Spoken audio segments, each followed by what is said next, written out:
All right, here we go. On a Monday morning, awaiting a court hearing for an illegal immigrant charged with stabbing a Charlotte commuter.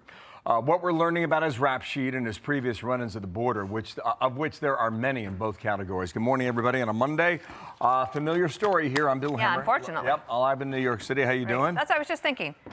It's unfortunate to start the week like this. 100%. We'll get you to the news. I'm Dana Perino, and this is America's Newsroom. This is an awful thing that happened during Friday's rush hour. DHS identifying the suspect as a twice-deported illegal immigrant. Investigators say he forced his way onto the train while drunk. He started a fight with a passenger and then stabbed that passenger with a large knife. That victim is hospitalized and in stable condition. So if this sounds familiar, you are not wrong, because the same thing happened a few months ago in the same city on a train. An attacker stabbing a young woman to death on that commuter train in Charlotte. The suspect identified as a mental patient with more than a dozen prior arrests there. President Trump reacting on Truth Social. He says another stabbing by an illegal migrant in Charlotte, North Carolina. What's going on in Charlotte? Democrats are destroying it like everything else, piece by piece. Jonathan Serrie live from Charlotte this morning. Hi, Jonathan. Good morning, Data. Oscar Solorzano is scheduled to appear before the judge at 10 a.m. Eastern Time. Authorities say he is an illegal immigrant from Honduras who was deported during the Trump administration in 2018 and deported again during the Biden administration in 2021, only to return both times. He has a prior conviction for robbery and prior arrests on multiple charges, including aggravated battery. Now, this is the second time in less than 4 months that a repeat offender has been accused of stabbing someone on Charlotte's light rail commuter transit system. Back in August, a U.S. citizen with a long criminal rap sheet was accused of fatally stabbing Irina Zarutska, a Ukrainian refugee. So after this second attack on Friday, many transit passengers are on edge. My husband missed that train by, one stop and didn't get on there, and that's crazy. We should not have to feel like we are one stroke of bad luck away from being the next victim. Transportation Secretary Sean Duffy posted on social media, apparently the death of Irina Zarutska wasn't enough. What is it going to take for the Charlotte mayor to remove violent criminals off the streets and protect her constituents? The time to act is now. Mayor Vi Lyles, a Democrat, says the city has invested heavily in increasing security on the transit system, and the police department is increasing its presence in high pedestrian traffic areas during the holidays. However, the mayor says there are several aspects of public safety that are outside of the city's jurisdiction, including immigration policy and enforcement. And Dana, ICE has lodged an arrest detainer to keep Solorzano behind bars, but Homeland Security Secretary Kristi Noem says there is no guarantee that local authorities will honor it. Bill and Dana? All right. Jonathan, hang with us one moment here. I think when a lot of viewers heard about this story, they thought it involved a woman who was a Ukrainian migrant and a refugee from Ukraine who was living in Charlotte. That's not the case here. What have you heard from the mayor's office? Yeah. What is the issue with crime and these repeat offenders being on the street? Yeah, well, that's something that's a back and forth between the Republican Trump administration and the Democratic mayor here in this city. The mayor is going to argue that this is just an unfortunate series of events and that she and the new police chief sworn in just on Friday are beefing up patrols in the city, both on the transit system, but also during the holidays in these high traffic pedestrian areas to fight crime. The Trump administration is saying that the city is just not being tough enough on repeat criminals and in particular on illegal immigrants. You know, ICE was here conducting a crackdown, Operation Charlotte's Web, they called it, in November, and the Trump administration complains that the city was not assisting. The mayor argues that immigration enforcement is outside of the city's jurisdiction, but the Trump administration argues we're not asking the city to arrest criminal illegals, but we're asking for intel, we're asking for their assistance and support, and that's something the Trump administration says they are not getting, Bill. You know what's interesting, Jonathan, is to think about if they had cooperated. This is a hypothetical. If they had cooperated, it is possible that they would have found this man, this suspect, and he wouldn't have been able to actually commit this crime because he would have been already in custody.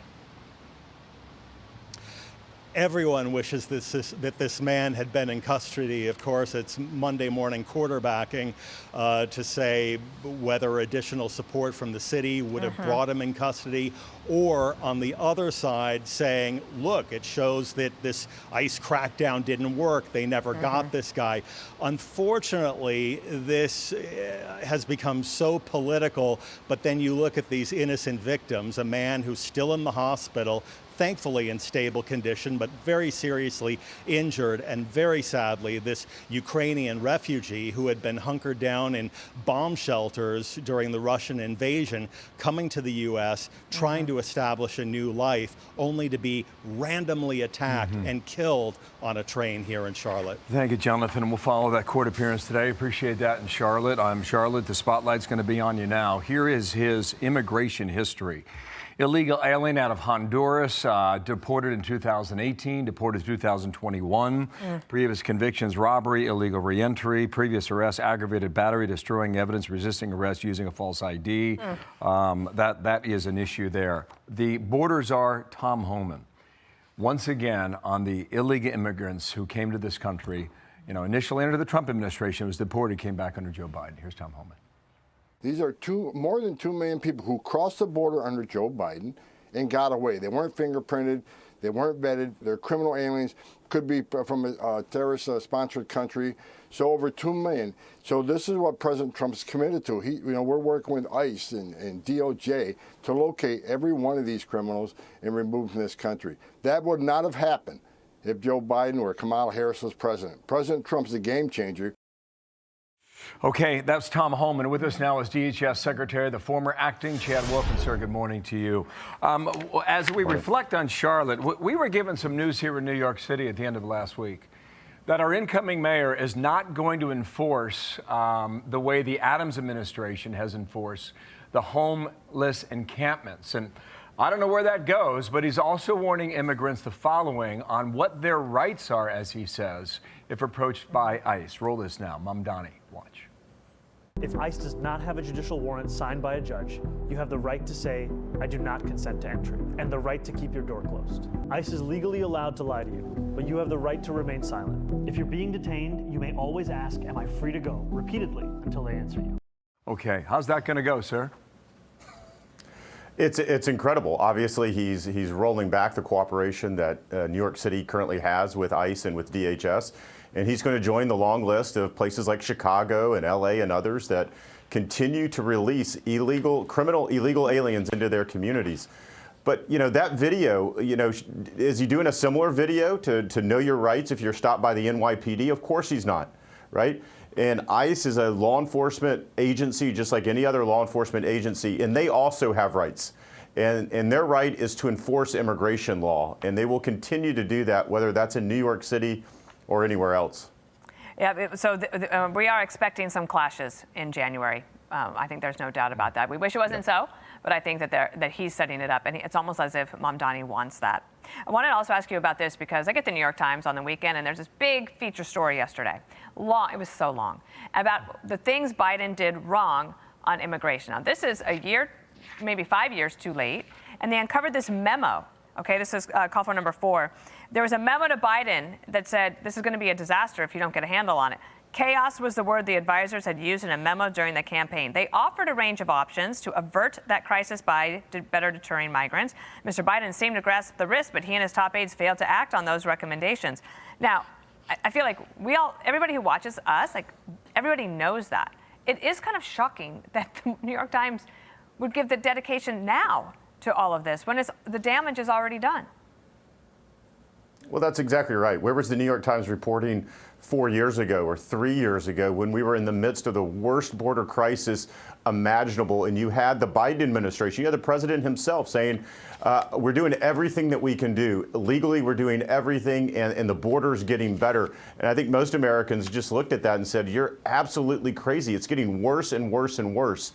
And so whether it was President Biden, which we know probably wasn't making a lot of calls, but the people around him, his senior advisors inside that White House, the secretary at DHS, they were making decisions every day. And every day that they had to make a rational decision that put the American people first, the interest of first, they chose to go down the other route, and it allowed 15 to 16 million undocumented illegal aliens into the United States, many of them criminals, and we are just now digging out from that, and we're seeing the consequences of that as well today. Chad, thanks for coming on. We'll talk again. Chad Wolf with us there. Thank you. Hey everyone, I'm Emily Campagno. Catch me and my co-hosts Harris Faulkner and Kaylee McEnany on Outnumbered every weekday at 12 p.m. Eastern, or set your DVR. Also, don't forget to subscribe to the Fox News YouTube page for daily highlights.